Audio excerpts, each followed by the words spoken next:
आज जो हम आपको कोरोना को लेकर रिपोर्ट दिखाने जा रहे हैं, ये समझिए कि आज हम आपको कोरोना की A to Z की पूरी कहानी बताने जा रहे हैं। अब तक कोरोना में जो हुआ और अब तक कोरोना के किस तरीके के वेरिएंट आए और किस तरीके से रिसर्चर अब इन कोरोना वेरिएंट पर नजर रख रहे हैं। कोरोना वेरिएंट को फिलहाल दो हिस्सों में बांटा गया है, VOI और VOC। तो चलिए आज आपको खास रिपोर्ट में समझाने का प्रयास करते हैं कि VOI क्या है और VOC क्या है और किस तरीके से इनका आकलन किया जाता है।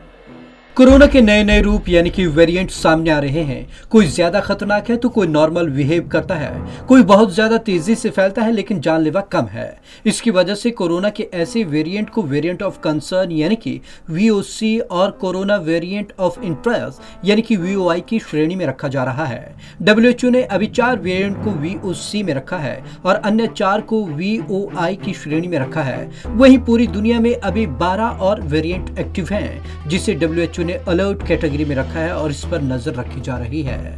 क्या है वेरिएंट ऑफ कंसर्न?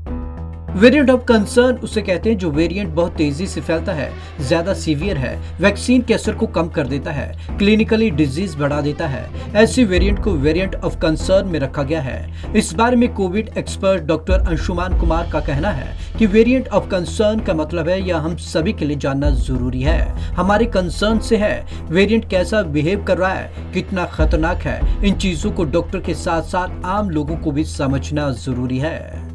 क्या होता है वेरिएंट ऑफ इंटरेस्ट? अभी तक पूरी दुनिया में कोरोना के 24,300 म्यूटेशन हो चुके हैं, लेकिन ज्यादातर म्यूटेशन में मामूली बदलाव देखा जाता है, जिससे वायरस के स्ट्रक्चर में बहुत अंतर नहीं देखा जाता।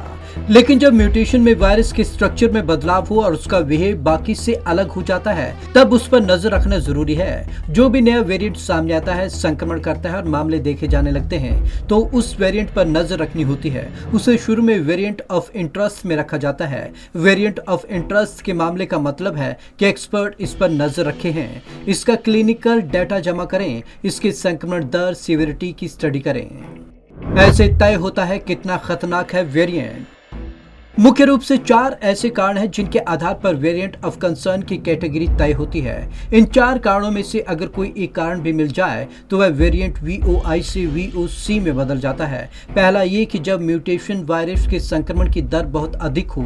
दूसरा ये कि इम्यून को चकमा देकर एंटीबॉडी के असर को कम कर दे। तीसरा ये कि म्यूटेट इलाज और वैक्सीन का असर भी कम कर दे। चौथा आखिरी ये कि ये म्यूटेट 4 जांच में आसानी से पकड़ में नहीं आए और रूटीन टेस्ट में जिसका पता नहीं चले। इन 4 कारणों से वेरिएंट को VOC कहा जाता है, लेकिन जिस प्रकार की स्थिति है उसे देखकर यह कहा जा सकता है कि VOC के साथ साथ VOI पर भी नजर रखनी होगी।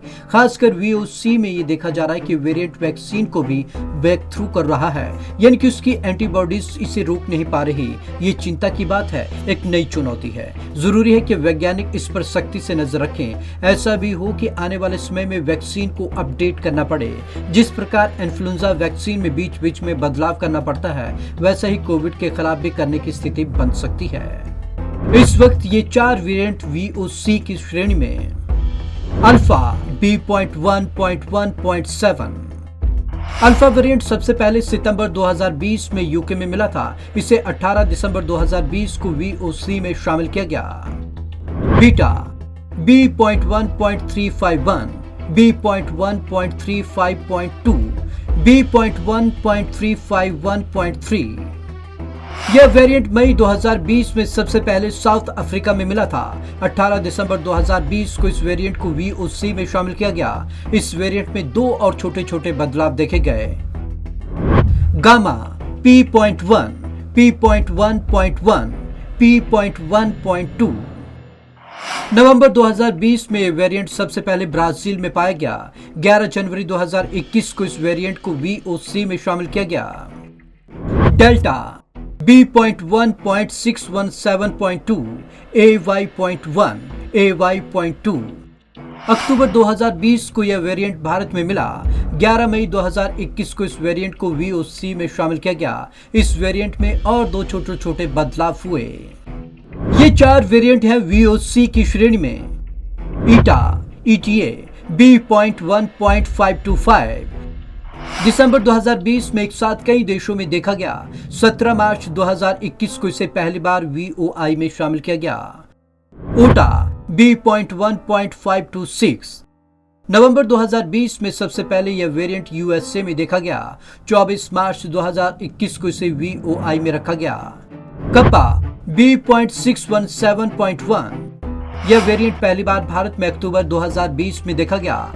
4 अप्रैल 2021 को इसे भी VOI में शामिल कर लिया गया। Lambda C.37। दिसंबर 2020 में यह वेरिएंट पेरू में देखा गया। 14 जून 2021 को इसे VOI में शामिल किया गया। इस तरह रखा जाता है वेरिएंट का नाम।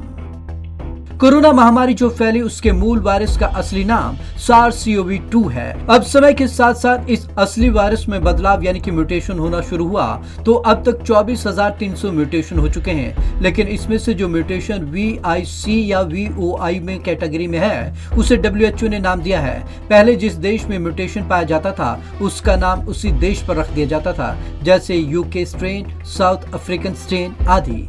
भारत ने इस तरीके पर सवाल उठाया, जिसके बाद WHO ने वेरिएंट का नाम पहले से तय कर दिया और जैसे जैसे वेरिएंट मिलते जाएंगे उनके नाम आते जाएंगे। Bureau report, Punjab Kesari TV. तो आपने हमारी खास रिपोर्ट में देखा कि कोरोना के वेरिएंट को VOC किस कैटेगरी में रखा जाता है और VOI किस कैटेगरी में वेरिएंट रखे गए हैं। तो इनसे लगातार हमें बचाव की मुद्रा में रहना है, हमें लगातार मास्क पहनना है, सोशल डिस्टेंसिंग अपनानी है और सैनिटाइजेशन लगातार करते रहना है। तो आज की इस खास रिपोर्ट में बस इतना ही। विवेक शर्मा को दीजिए इजाजत। नमस्कार।